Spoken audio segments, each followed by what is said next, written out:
सूरज के घर में उस दिन का माहौल किसी आम दिन जैसा नहीं था। पूरे घर को माता रानी की भक्ति में डुबो दिया गया था।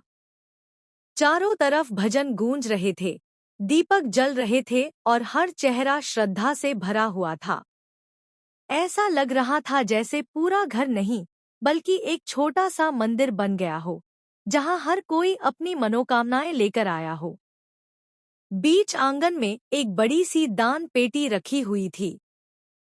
बताया गया था कि इसमें जो भी दान इकट्ठा होगा, वह सीधे अनाथ बच्चों की मदद के लिए इस्तेमाल किया जाएगा।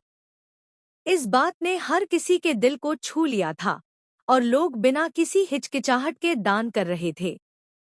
कोई पैसे डाल रहा था, कोई गहने, तो कोई अपनी छोटी छोटी बचत। लेकिन इसी भीड़ में एक चेहरा ऐसा भी था जो बाकी सबसे अलग था। मोनिका। मोनिका के चेहरे पर मुस्कान तो थी, लेकिन उसकी आंखों में एक अजीब सी बेचैनी साफ झलक रही थी। वह बार बार अपने हाथों को देख रही थी, जैसे कुछ छुपा रही हो या किसी फैसले से डर रही हो।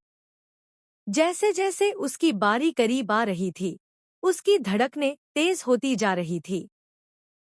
जब आखिरकार वह दान पेटी के सामने पहुंची, तो उसके हाथ रुक गए।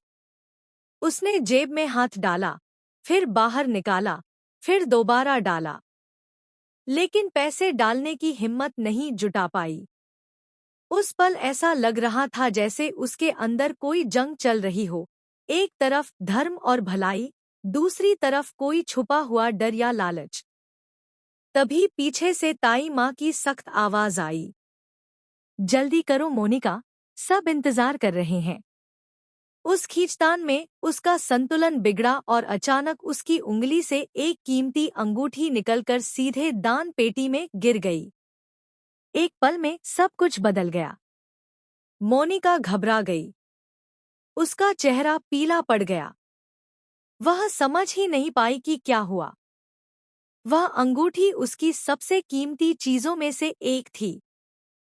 उसकी सांसें तेज हो गईं और उसने तुरंत अपने पति को इशारा किया।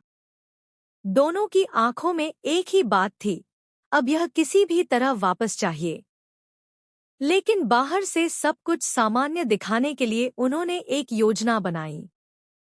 उन्होंने तय किया कि किसी को शक नहीं होने देना है।